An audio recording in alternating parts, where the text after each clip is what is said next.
Hello, bienvenue sur le podcast Happy Girl Boss, le podcast qui traite de l'entrepreneuriat. Comment être plus efficace, avoir une vision globale et alignée, ne plus repousser ses priorités perso, faire face à la pression de la clientèle et bien plus encore.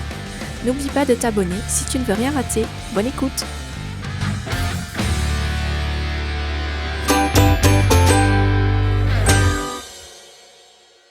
Hello, aujourd'hui je voulais te parler de ma façon de se poser des objectifs, de comment je trie tout ça, comment, j'essaie de m'organiser au mieux pour tout faire, parce que je suis une grande adepte de faire, plusieurs projets en même temps, même si bon, parfois c'est pas toujours conseillé, mais moi je sais pas faire autrement, j'adore ça donc je t'en parlerai une autre fois, comment je m'organise, mais je travaille plutôt par bloc de temps que je dédie à différents objectifs.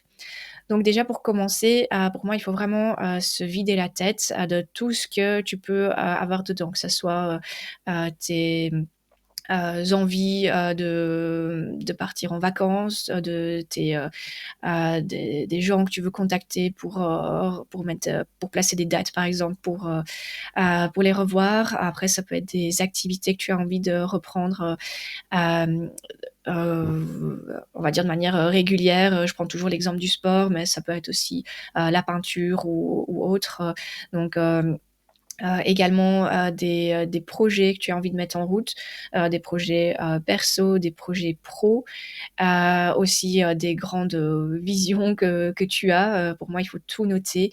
On fera le tri après, mais essaye vraiment de tout mettre, soit sur papier, soit, dans un document de Word pour commencer. Ainsi après, bah, tu pourras, redispatcher, tout ce que tu as noté, comme on le verra un peu plus tard. Mais ainsi, bah, tu as tout dans un document, il faut pas réécrire, il faut pas barrer, voilà. Moi, je suis un peu plus pour la, forme, numérique, pour ça. Donc mais bien, comme j'ai dit, tous les projets, les activités, tes rêves aussi, auxquels tu penses de temps en temps, mais que parfois tu perds de vue. Comme ça, tu pourras bien les noter quelque part et ne pas les oublier et à un moment les placer, dans les objectifs, de trimestre comme je l'expliquerai, un peu plus tard. Tu peux aussi mettre, bah, les livres que tu as envie de lire, les formations que tu as envie de faire, les lieux que tu veux visiter, voilà, des choses auxquelles, tu penses, comme ça. Heu, voilà, tu te vides vraiment, la tête sur un papier, dans un document Word. Heu, Ça va être difficile de le faire en une fois, donc moi je te conseille de faire ça par exemple sur une semaine, voilà, un quart d'heure, 20 minutes, peut-être la première fois ça te prendra plus de temps et après tu rajoutes au fur et à mesure. Donc ça, c'est déjà la première étape, pour vraiment, enlever un peu tout le brouhaha, que tu peux avoir et faire un petit peu de place et aussi d'y voir, beaucoup plus clair et te dire: «Bah, oui, en fait, tout ce que je mets là, bah, je peux, finir par le réaliser». Il faut juste, se donner les moyens. La deuxième étape, c'est, donc de prendre toute cette liste et de séparer, le pro et le perso. Comme ça, bah, tu pourras un petit peu, mixer au niveau de ton planning, de tes objectifs trimestriels, pour pas faire, que du pro ou alors, que du perso, de l'autre côté. Parfois, bah, c'est bien d'avancer, comme il faut sur le pro, mais on peut vite finir frustré donc fais attention de pas faire, que du pro pendant tout un temps. Faut quand même avancer, du côté perso ou de placer des dates et cetera, pour t'amuser. Donc je t'invite vraiment à séparer les 2 thèmes et tu places donc, tout ce que tu as pu écrire, en 2 colonnes. Ensuite, tu peux prendre, donc, chaque colonne, séparément ou chaque document, enfin ça dépend comment tu agences ça. Et alors tu vas, séparer, plutôt des tâches, bah, que tu dois faire, genre dans la semaine, des trucs, plus ou moins rapides, par exemple répondre à un mail important, poster une lettre, appeler quelqu'un ou voilà, des choses que tu veux faire assez vite. Ensuite des objectifs, on va dire à court terme, donc par exemple dans le mois ou dans le trimestre, puis moyen terme, long terme et aussi des objectifs un peu, de vision, des objectifs un peu enfin très ambitieux. Moi, j'ai des objectifs, je me dis: «Bon ceux-là, quand je les vois, je suis pas sûre que je vais y arriver un jour», mais je les note quand même parce que ça reste des défis et je vais mettre même des étapes pour y arriver et si, à un moment, bah, je vois que, bah, je m'approche de la première étape, bah, je me dis: «Bah, c'est bon, j'avance, petit à petit», donc je voilà, faut quand même se mettre, on m'a dit toujours en bise, on vise la lune pour atteindre les étoiles, oui, on va peut-être pas arriver à l'objectif de fou qu'on s'est fixé, mais être déjà juste un petit peu avant, ça va être déjà très bien. Donc n'hésite pas à mettre des choses un peu folles. Tu dis: «Bah non, j'y arriverai jamais». Bah si, peut-être qu'un jour, tu auras une opportunité, peut-être qu'un jour, tu te rendras compte que tu es à mi-chemin de cet objectif-là. Donc franchement, n'hésite pas à vraiment, tout bien mettre. Comme ça, tu pourras ne pas les perdre de vue aussi. Comme je disais dans un autre podcast, moi j'ai une liste d'affirmations que j'essaie de lire quotidiennement. Et alors, les gros objectifs comme ça, je vais soit de les mettre carrément dans la liste si j'ai envie que ça arrive plus vite, ou alors je vais les mettre dans une liste que j'ai sur Trello, donc liste vision, que je vais aller voir par exemple une fois par mois pour voir où j'en suis, qu'est-ce que je peux voilà, mettre en place pour y arriver, ou alors qu'est-ce que j'ai accompli, qu'est-ce que je peux cocher. Et alors je vais le laisser là comme ça, je vais voir, waouh, j'ai déjà fait tout ça, donc ça c'est assez cool de voir son avancement. Donc je t'invite donc à essayer de structurer un peu cette liste pour voir où tu peux déjà placer des choses dans l'agenda directement, ou que tu vas plutôt mettre dans des objectifs au niveau des trimestres, ou plutôt de la vision. Ça, je t'expliquerai plus tard. Donc mon outil d'organisation, c'est Trello. Je le trouve vraiment très simple à mettre en place. Donc la prise en main est vraiment facile. Moi, je suis quelqu'un voilà, qui a toujours un peu de mal au niveau informatique. C'est trop compliqué. Donc, euh, donc voilà, si moi je peux y arriver, n'importe qui peut le faire. Donc en fait, je vais me créer donc plusieurs listes dedans, que c'est des sortes de listes dans lesquelles tu mets les tâches à accomplir. Tu peux même faire des checklists, etc. Donc comme ça, tout est visuellement aussi beaucoup plus facile.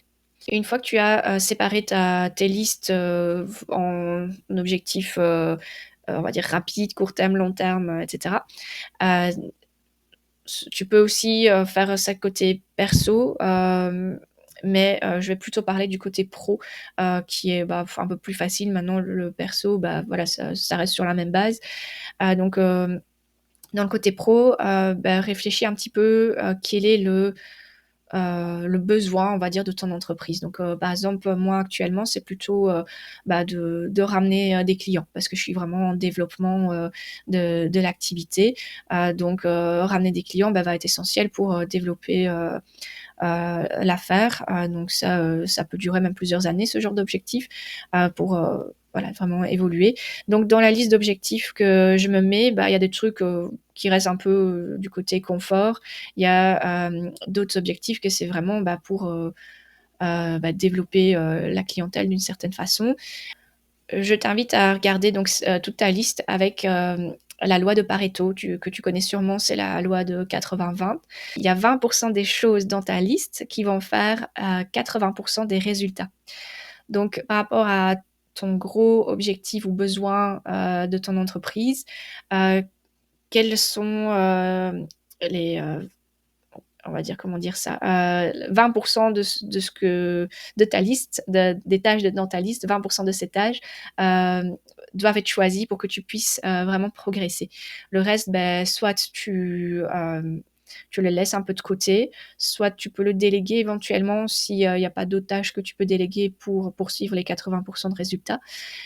Soit tu les abandonnes carrément parce que c'est pas important, mais que ça te trottait dans la tête. Donc comme ça, au moins, tu as pu faire le tri. Moi, en tout cas, j'abandonne rarement. Je vais tout noter. Donc même si tu les fais pas tout de suite, note-les soit tu peux avoir une liste comme moi, la vision. Là, tu peux tout mettre les objectifs que tu n'as pas encore planifiés, mais que tu vas t'essaies de pas oublier et dans lesquels tu vas aller piocher par après, mais que tu pourras pas non plus tout faire en même temps.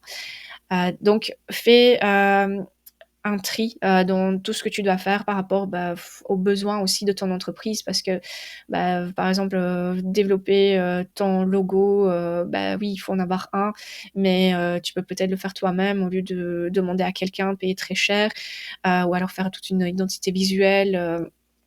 Tu faut être plus ou moins cohérent dans ce que tu fais, mais faut pas avoir peut-être le top site, qui que tu vas peut-être essayer de faire toi-même, que tu vas qui va te prendre des heures, pour lequel tu dois limite prendre une formation. Donc essaye de simplifier les choses qui sont moins importantes, qui servent moins ton objectif. Tu pourras toujours y revenir plus tard. C'est pour ça que c'est toujours bien de pas oublier, par exemple, ta ligne, améliorer le site internet ou le rendre plus joli ou le voilà, tu l'oublies pas, mais il y a peut-être d'autres choses plus importantes.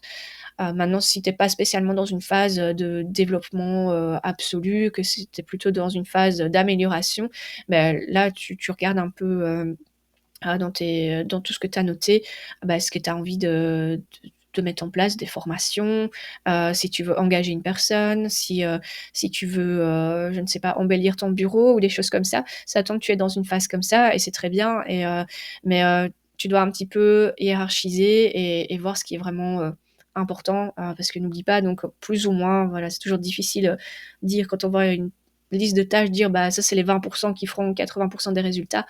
Heu, voilà, ça reste quand même un petit peu abstrait, mais mais bon, essaye quand même d'estimer un petit peu ça pour pas partir dans tous les sens non plus, même si on peut, mener plusieurs projets, à la fois. Ensuite, quand tu as des gros objectifs, donc par exemple, je parlais de la délégation, donc il faut, décomposer ce gros objectif, en plusieurs petites étapes. Donc enfin, au maximum d'étapes que tu peux ainsi, tu verras, déjà l'ampleur de la tâche. Tu pourras aussi, noter, plus facilement dans tes to-do list comme je l'expliquerai plus tard, hebdomadaires, trimestriels et cetera. Tu pourras décomposer cet objectif-là. Tandis que si tu mets juste délégué et que tu y bosses un petit peu, chaque trimestre, pour, le mettre en place, peut-être que tu vas te retrouver à avoir ce truc qui te poursuit, que tu arrives pas à cocher et à virer. Tandis que si tu le décomposes en petites tâches, tu pourras, dire: «OK, ça c'est bon, ça c'est bon» et tu te dis: «C'est bon, j'avance, quand même, il y a le gros truc au bout que je pourrais, cocher, éliminer à la fin, mais j'avance déjà, avec des petites étapes» et ça, c'est super motivant. En tout cas, moi, j'aime bien cocher, quelque chose, qui est déjà fait. Donc fais ça pour tous tes gros objectifs que tu es sûr de mettre en place, par exemple, dans l'année. Comme ça, après, on pourra les utiliser pour, les replacer dans les trimestres. Une fois que tu as fait, tout ce boulot, parce que ça va quand même te prendre un moment, là, tu as déjà une vision beaucoup plus claire de tout ce que tu veux faire et tu peux vraiment estimer un petit peu le temps que ça te prendra. Donc n'hésite pas, enfin moi je le fais pas spécialement, mais peut-être mettre le temps que tu estimes à peu près, avec, à côté de chaque tâche. Comme ça, tu pourras calculer combien de temps ça te prendra et quand tu regarderas ton agenda, tu pourras dire: «OK, ce projet-là, ça va me prendre plutôt autant de mois, tandis que là, ça me prendra peut-être, 1 fois ou 2 de blocs de temps et après ça sera OK». Donc heu, n'hésite pas à voir un petit peu, voilà l'ampleur de la tâche. Ensuite, donc je t'invite, moi en tout cas je fais comme ça et je trouve que ça marche très bien, je sépare, mon année en trimestres. Je vais pas planifier pour l'année. En fait, moi je planifie par trimestre donc une fois que, on va dire, j'ai vidé, toutes mes colonnes, enfin toutes mes tâches dans des trimestres, voilà, je vais pas planifier, sur des années. Mais voilà, si j'ai besoin d'ouvrir un nouveau trimestre, voilà, si c'est, 1 an et demi après la date d'aujourd'hui, c'est pas grave, j'en ouvre un nouveau. Je planifie pas juste, l'année pour dire de planifier l'année. Donc vraiment, tu sépares ton année par trimestre. Donc quand je dis tu sépares, moi, je prends une colonne dans Trello dans laquelle je vais mettre, des petites, ça s'appelle des cartes en fait, donc avec des checklists, donc une carte par trimestre, mais je vais en faire pour chaque trimestre une pro et une perso. Comme ça, je mélange pas les 2 et dans la perso, je vais mettre les choses que j'ai envie d'accomplir, sur, le trimestre en perso. Donc par exemple, fixer un resto. Ça doit pas être spécialement dans le trimestre, mais je dois fixer la date, du resto. Comme ça, après, je pourrais cocher et dire: «C'est OK». Ensuite, par exemple, ici, j'ai voulu fixer une date pour, aller en famille dans un parc d'attractions. Voilà, on a fixé la date dans nos agendas, et on a acheté les billets. Donc comme ça, c'est fixé et voilà, l'objectif est atteint.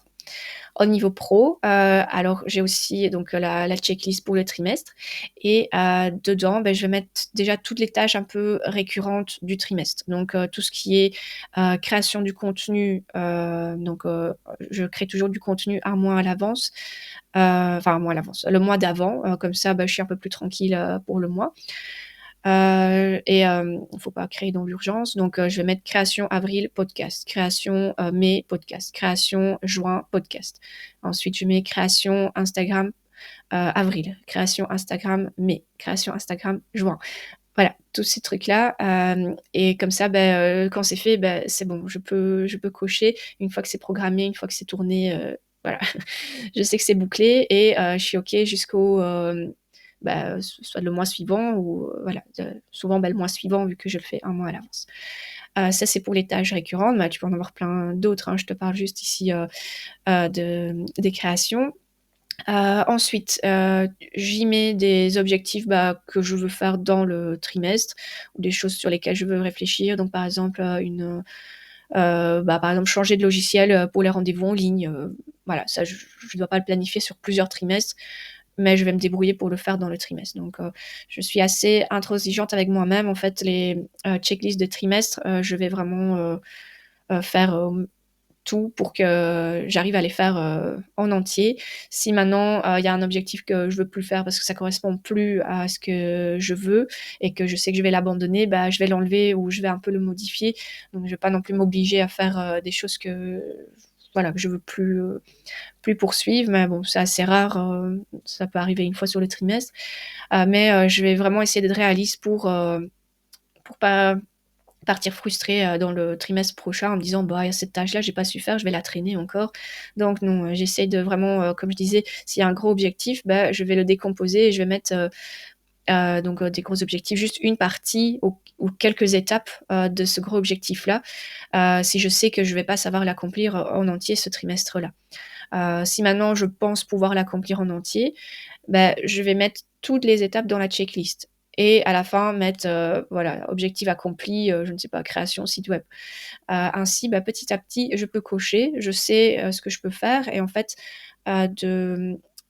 j'expliquerai ça plus tard, mais de la liste trimestrielle, en fait, je vais piocher pour ma to do list, hebdomadaire. Donc comme ça me permet de prendre juste une petite tâche et la mettre comme ça dans ma to do list, hebdomadaire.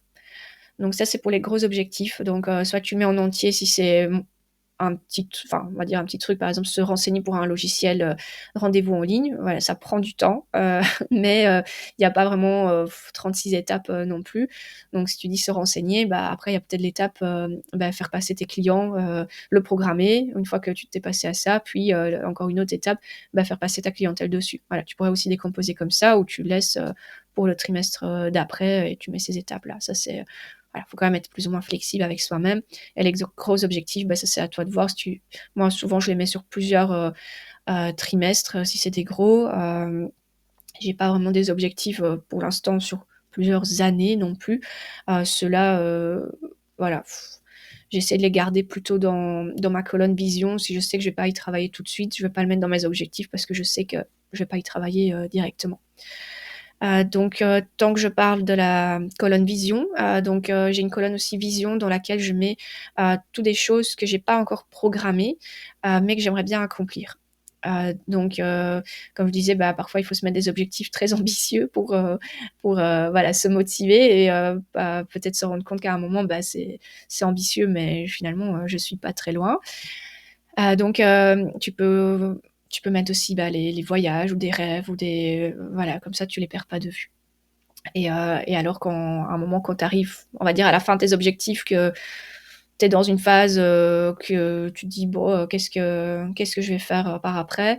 Tu peux aller piocher, dans cette longue liste et prendre un objectif, un rêve ou une amélioration que tu vas décomposer en étapes et que tu vas remettre dans tes objectifs trimestriels. Alors je reviens à la to-do list hebdomadaire. Donc celle-là, je suis un peu moins, intransigeante avec moi-même, parce qu'une semaine, ça passe très, très vite. Moi, mes horaires sont jamais, réguliers. Je peux avoir, une semaine où j'ai beaucoup de personnes, beaucoup de clients qui viennent au cabinet. J'ai d'autres semaines où il fait très calme. Donc voilà, vraiment commencer à dire, absolument je dois terminer ça, je vais pas commencer à travailler les soirées, les week-ends, ça c'est niet, voilà. Heu, donc ce que je voulais dire avec ça, c'est que je vais mettre des tâches que je dois accomplir dans la semaine. Je vais aller piocher dans mes objectifs trimestriels, que je vais mettre dans la to-do list, aussi, en étant réaliste bien sûr, en voyant mon planning. Je vais y mettre, bah, les imprévus qu'il faut caser, rapidement et hem et alors, voilà, je vais faire mon possible pour accomplir toutes les tâches qui sont sur la to-do list hebdomadaire. Mais malheureusement, c'est pas toujours possible, donc j'essaie de ne transférer qu'une seule fois, à la semaine d'après et après j'essaie quand même de liquider, pour pas, non plus me sentir sous pression, avec ça et parfois, bah, le fait de procrastiner une tâche, bah, c'est aussi fatigant parce que finalement on est toujours un petit peu dans la fuite et et ainsi, bah, voilà, quand c'est fait, beh, on est quand même soulagé. Donc voilà, j'espère que, ce podcast, ou cette vidéo t'a aidé, pour y voir plus clair. J'espère que j'ai été plus ou moins structurée dans ce que j'ai raconté. Si tu as des questions ou si, voilà, tu veux en discuter avec moi, bah, n'hésite pas à m'écrire par mail ou me laisser un commentaire. Je te lirai avec plaisir et alors, n'oublie pas quand même de rester assez réaliste dans ce que tu te fixes, comme objectif et comme boulot, surtout pour les trimestres, si tu es comme moi et que tu vas te dire: «Non, je suis intransigeante ou intransigeant, et je veux accomplir tout ça dans mon trimestre». Donc voilà, essaie d'être quand même plus ou moins bienveillant avec toi-même et pas te tuer à la tâche. Voilà, bah, je te dis à bientôt. Merci pour ton écoute et porte-toi bien. Si tu veux aller plus loin, contacte-moi par mail afin de discuter de comment je peux t'aider dans ton organisation ou la gestion de la clientèle ou d'autres choses. Je t'aide également à établir un schéma de la semaine idéale pour respecter tes priorités pro et perso. Actuellement, je propose un accompagnement en one-to-one dans lequel tu choisis le nombre de séances et les thèmes que tu veux aborder. Au plaisir de te lire, je te dis à bientôt dans un prochain épisode. En attendant, tu peux aussi suivre mes différents réseaux. Regarde dans la description